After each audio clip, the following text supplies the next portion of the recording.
തൃശൂർ ലോക്സഭാ മണ്ഡലത്തിലെ തെരഞ്ഞെടുപ്പിന് മുൻപും ശേഷവും അരമനയും പള്ളികളും സന്ദർശിക്കുന്ന സുരേഷ് ഗോപിയെയാണ് കേരളം ഈ വിവാദത്തിൽ ഈ ദിവസങ്ങളിൽ മിസ് ചെയ്യുന്നത്. ന്യൂനപക്ഷ സംരക്ഷണവും മൗലികാവകാശവും മതസ്വാതന്ത്ര്യവും അട്ടിമറിക്കപ്പെട്ടു എന്ന് വിമർശിക്കപ്പെടുന്ന കന്യാസ്ത്രീ ബന്ധനത്തിലാണ് കേന്ദ്രമന്ത്രിയുടെ ഈ നിശബ്ദത.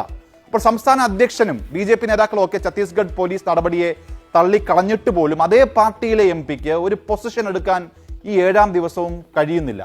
അപ്പോൾ കർത്താവിൻ്റെ മാതാവിന്, കർത്താവിൻ്റെ അമ്മയ്ക്ക് സ്വർണ്ണ കിരീടം നൽകിയ വിശ്വാസിയാണ് സുരേഷ് ഗോപി.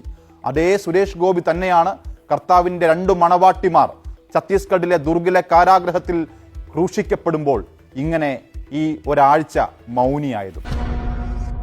നോക്കിയിരിക്കത്തേ ഉള്ളൂ. ഇപ്പോൾ സുരേഷ് ഗോപി വന്ന ഇതിന് മറുപടി പറഞ്ഞ് അല്ലെങ്കിൽ സുരേഷ് ഗോപി ഇടപെട്ട് ഈ വിഷയമൊക്കെ ഇപ്പോൾ സെറ്റിൽ ചെയ്ത് തരും എന്നാണോ ഈ നാട്ടിലെ ക്രൈസ്തവർ വിശ്വസിച്ചുകൊണ്ടിരിക്കുന്നത്?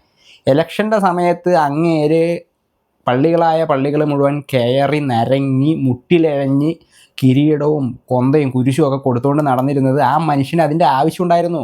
തൃശ്ശൂരിലെ ക്രൈസ്തവരുടെ വോട്ട് വേണമായിരുന്നു, അതിന് വേണ്ടിയിട്ടാണ്. അല്ലാതെ ക്രൈസ്തവരോട് പെട്ടെന്ന് അങ്ങോട്ട് സ്നേഹം വന്നിട്ട് ലൂർദ് മാതയോടൊക്കെയുള്ള അയാളുടെ അടങ്ങാത്ത ഭക്തിയുടെ പുറത്ത് അങ്ങേര് ചെയ്ത് കൂട്ടിക്കൊണ്ടിരുന്നതാണ് ഇതൊക്കെ എന്ന് വിശ്വസിച്ചിരുന്ന കുറേ ആൾക്കാരുണ്ടല്ലോ കേരളത്തിൽ. ഇനി ഇവരാണ്, BJP ആണ് കേരളത്തിലെ ക്രൈസ്തവരുടെ സംരക്ഷകർ. BJP കേരളത്തിലെ റബ്ബറിൻ്റെ വില താങ്ങുവില 300 ആക്കും എന്നൊക്കെ പ്രതീക്ഷിച്ച് പ്രസംഗിച്ചിരുന്ന കുറേ പള്ളിയച്ചന്മാരൊക്കെ ഉണ്ടായിരുന്നു. അവരൊക്കെ ഇപ്പോൾ കരഞ്ഞ് മെഴുകുന്ന സീനാണ് TV-യിലൊക്കെ കണ്ടുകൊണ്ടിരിക്കുന്നത്. വിശ്വസിച്ചോ ഇത്രയൊക്കെ അനുഭവങ്ങൾ ഉണ്ടായിട്ടും പിന്നെയും BJP-യെ വിശ്വസിച്ച് തൃശ്ശൂരിലെ ക്രൈസ്തവർ കംപ്ലീറ്റായിട്ട് സുരേഷ് ഗോപിനെ ജയിപ്പിച്ച ഒരവസ്ഥയുണ്ടല്ലോ.